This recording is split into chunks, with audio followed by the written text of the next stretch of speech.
بسم اللہ الرحمن الرحیم۔ السلام علیکم ناظرین، شب قدر کا آغاز 26 رمضان شریف روز بدھ مغرب کی نماز کے بعد ہوگا اور یہ انگریزی تاریخ 20 مئی بنتی ہے، لہٰذا 20 مئی 26 رمضان شریف روز بدھ مغرب کی نماز کے بعد انشاءاللہ لیلۃ القدر کا آغاز ہوگا اور اس کا اختتام فجر کی نماز کے بعد ہوگا۔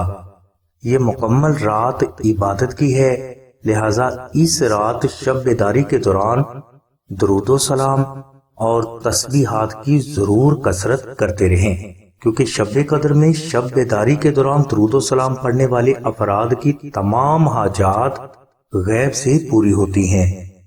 شب قدر کی خصوصی تسبیحات کے لیے لنک ڈسکرپشن میں دے دیا گیا ہے۔ ہماری دعا ہے کہ اللہ تبارک و تعالیٰ کی ذات حضور نبی کریم صلی اللہ علیہ وسلم کے صدقے میں آپ کی سبھی نیک دعاؤں کو قبول فرمائے، آمین ثم آمین یا رب العالمین۔ الحمدللہ رب العالمین۔